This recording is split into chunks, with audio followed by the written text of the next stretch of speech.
بسم اللہ الرحمن الرحیم وبہ نستعین اما بعد۔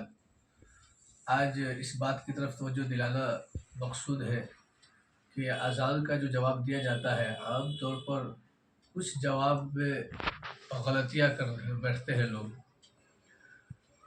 تو اسے ہمیں سمجھنے کی ضرورت ہے۔ اذان کے جو جواب دیے جاتے ہیں تو دراصل اذان کے جواب کا صحیح طریقہ کیا ہے اسے سمجھیں۔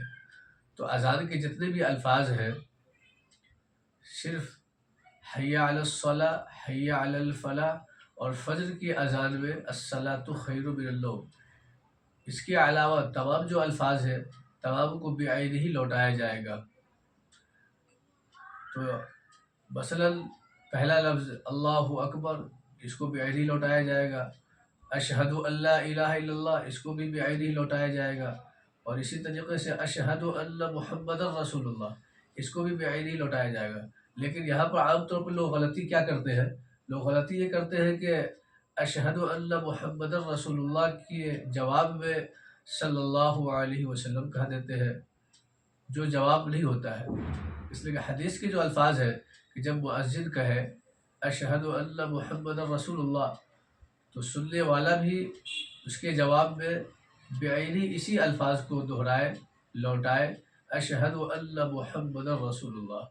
تو صلی اللہ علیہ وسلم اگر کوئی اشہد ان محمد رسول اللہ کے جواب میں کہتا ہے تو پھر یہ جواب نہیں ہوا، بلکہ جواب اصل یہ ہے کہ بعینی اسی لفظ کو لوٹایا جائے۔ اس کے بعد حی علی الصلاۃ، اس میں غلطی کیا کرتے ہیں؟ اس میں غلطی یہ کرتے ہیں کہ بعینی لفظ کو لوٹا دیا جاتا ہے، جو کہ صحیح نہیں ہے۔ بعینی لفظ کو لوٹانا نہیں ہے، بلکہ حی علی الصلاۃ کے جواب میں لا حول ولا قوت الا باللہ کہنا ہے۔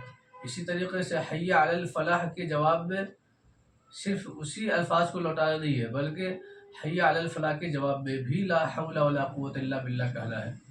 لیکن بعض فقہا ان دونوں کے جواب میں ان کا قول یہ ہے کہ حی علی الصلاۃ اور حی علی الفلاح کے جواب میں بعینی اسی الفاظ کو لوٹایا جائے، لیکن ساتھ میں حی علی الصلاۃ کے جواب میں اس لفظ کو لوٹانے کے ساتھ ساتھ لا حول ولا قوت الا باللہ بھی کہے۔ صرف حی علی الصلاۃ کے جواب میں حی علی الصلاۃ نہ کہے، اس سے استہزاء بھی ہو جاتا ہے۔ اس لیے کہ حی علی الصلاۃ کا ترجمہ کیا ہوتا ہے؟ حی علی الصلاۃ، آؤ نماز کے لیے، حی علی الفلاح، آؤ کامیابی کی طرف۔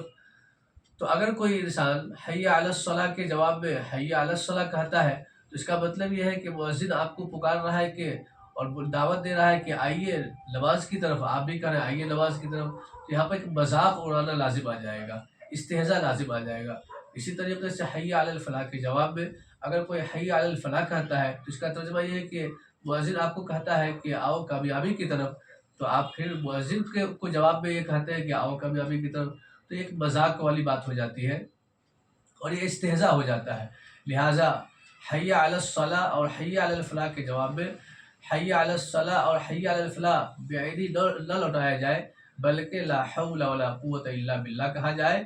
لیکن بعض فقہا کی رائے یہ ہے جو بتایا گیا کہ حی علی الصلاۃ اور حی علی الفلاح کے جواب میں بعینی اسی لفظ کو لوٹایا جائے، لیکن ساتھ میں حی علی الفلاح اور حی علی الصلاۃ کے جواب میں لا حول ولا قوت الا باللہ بھی کہا جائے۔ ایک بات یہ ہوئی، لیکن بعض اشکال یہاں پر اشکال یہ بھی ہو سکتا ہے کہ آدمی یہ سوچتا ہے کہ لا حول ولا قوت الا باللہ کیوں کہے، اس لیے کہ عام طور پر جو معاشرے میں یہ بات پھیلی ہوئی ہے کہ کوئی غلط کام آدمی کرتا ہے، اس کو دیکھتا ہے تو آدمی کہتا ہے لا حول ولا قوت الا باللہ۔ تو یہاں پر تو اذان کے اندر حی علی الصلاۃ میں نماز کی دعوت دی جا رہی ہے اور حی علی الفلاح میں کامیابی کی دعوت دی جا رہی ہے، تو پھر یہاں پر لا حول ولا قوت الا باللہ کیوں کہا جائے؟ یہ اشکال پیدا ہوتا ہے یا ہو سکتا ہے؟ تو اس کا جواب آپ اس کے ترجمے پر غور کریں گے تو سمجھ میں آ جائے گا۔ لا حول ولا قوت الا باللہ جو ہے اس کے ترجمے پر غور کریں گے تو بات سمجھ میں آ جائے گی۔ لا حول ولا قوت الا باللہ کا ترجمہ کیا ہے؟ لا حول ولا قوت الا باللہ، کوئی طاقت و قوت نہیں ہے سوائے اللہ کے۔ اب اس کو یہاں پر جو حی علی الصلاۃ ہے اس کے ترجمے سے ملائیے۔ حی علی الصلاۃ مؤذن کہتا ہے حی علی الصلاۃ، اور نماز کے لیے آپ جواب میں کہتے ہیں لا حول ولا قوت الا باللہ۔ یہاں پہ یہ ہوا کہ مؤذن آپ کو اذان کے ذریعے دعوت دے دی، مسجد میں آنے کی، نماز پڑھنے کی دعوت دے دی، لیکن اب لا حول ولا قوت الا باللہ، کوئی طاقت و قوت نہیں ہے مجھے مسجد میں لے جانے کی، کوئی طاقت و قوت نہیں ہے مجھے نماز کی طرف لے جانے کی، الا باللہ، سوائے اللہ کے۔ اب یہاں پر ترجمہ اس کو دونوں کو ملائیں گے تو بات سمجھ میں آ جائے گی۔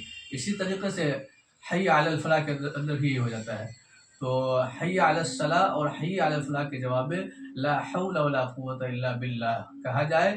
اگر کوئی حی علی الصلاح کے جواب میں حی علی الصلاح کہتا ہے اور کہنا چاہتا ہے تو ساتھ میں لا حول ولا قوت الا باللہ بھی کہے۔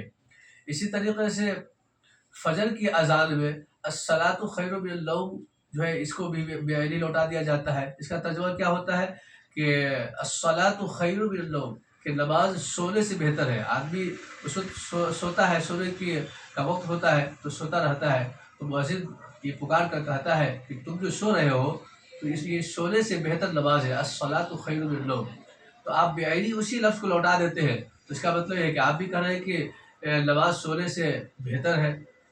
تو یہاں پر بھی ایک مذاق والی بات سمجھ میں آتی ہے، لہٰذا یہاں پر یہ نہیں کہا جائے گا، بلکہ الصلاۃ خیر من النوم کے جواب میں صدقت و بررت، کہ آپ نے صحیح کہا، آپ نے جو بات کہی ہے کہ نماز جو ہے سونے سے بہتر ہے، تو صدقتا آپ نے صحیح کہا، وہ بررتا اور آپ نے صحیح کہا، دونوں کا ترجمہ ایک ہی ہے، تو صدقتا و بررتا یہ کہیں گے۔ اسی طریقے سے اللہ اکبر، اس کا جواب بعین ہی لوٹایا جائے گا۔